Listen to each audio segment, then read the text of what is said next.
গরিব মানুষ আমরা, আর 50,000 টাকা যদি এরকম লোন চাপিয়ে দেয় তো মাথাতে এমনিতেই হ্যাং মেরে দেবে, বুঝতে পারছো তো। হ্যালো বন্ধুরা, দেখতে পাচ্ছ আমরা স্টেট ব্যাঙ্ক অফ ইন্ডিয়াতে এসেছি।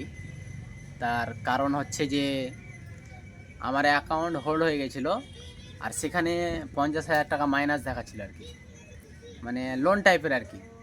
তো সেটা নিয়ে আমি অনেক ভয় পেয়েছিলাম, তার জন্য ছুটে আসলাম ব্যাংকে। অনুরোধ রইল আপনাদের কাছে যে কেউ যেন আদার্স কোনো অ্যাপ, নিজস্ব ব্যাংকের অ্যাপ ছাড়া আদার্স কোনো অ্যাপ ইউজ না করো। তার কারণ এখন অনেক কিছু রুলস চেঞ্জ হয়েছে, তার বিফলে তোমাদেরকে অনেক পলিসি ইস্যু ফেস করতে হবে। তো অনুরোধ রইল যে নাভি হোক কিংবা ফোনপে হোক, ফোনপেটা তো চলবে কিছুটা, কিন্তু তবে আমি বারণ করব যে নিজস্ব ব্যাংকের নিজস্ব অ্যাপ ইউজ করতে, তাহলে প্রবলেমগুলো থেকে দূরে থাকবে। আরও বিশেষ অ্যাপ অনেক এসে, যেরকম নাভি, আরও অনেকগুলো অ্যাপ এসছে ট্রানজ্যাকশন করাতে তাকে একটা কয়েন দিচ্ছে, কিছু কয়েন দিচ্ছে, কেউ আবার টাকা দিচ্ছে ক্যাশব্যাকে। তো সেই সামান্যটুকু টাকার জন্য, সামান্যটুকু ক্যাশের জন্যে, কয়েনের জন্যে তুমি অনেক পুরো প্রবলেম ফেস করতে পারো।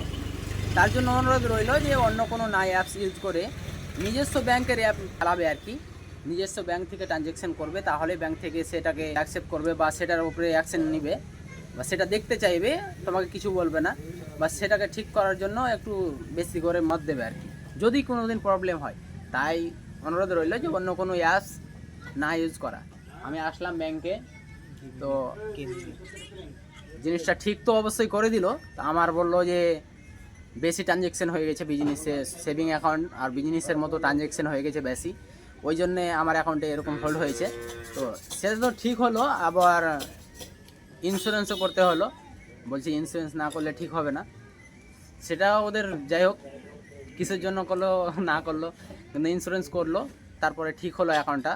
সেটার জন্য মানে ভালো লাগলো আর কি, যে ছোটোখাটো এদের শেষ হয়ে গেল। তার কারণ যে গরিব মানুষ আমরা, আর 50,000 টাকা যদি এরকম লোন চাপিয়ে দেয় তো মাথাতে এমনিতেই হ্যাং মেরে দেবে, বুঝতে পারছো তো। তাই অনুরোধ রইল যে আমার এটার জন্য হয়েছে, কিন্তু তোমাদের অন্য কারণ হতে পারে। আবার কারো শুনেছি যে ফোনপে খুলিনি তবুও ফোনপে থেকে ট্রানজ্যাকশন হয়ে গেছে, মানে বুঝতে পারছো তো দুনিয়াটা কত এগিয়ে গেছে। আরও একটা প্রবলেম আসছে যে ও কোনো দিন কোথাও যায় না, অন্য অন্য রাষ্ট্র যায় না, অন্য দেশ টেস যায় না, তবুও অন্য দেশ থেকে তার অ্যাকাউন্টে কেস হয়ে যায়, বুঝতে পারছো কত দূর এগিয়ে গেছে ফ্রড। তার জন্য এগুলো থেকে বেঁচে থেকো, বিরত থেকো, চেষ্টা করো যে নিজের ব্যাংকের অ্যাপস থেকে ট্রানজ্যাকশন করার। ধন্যবাদ।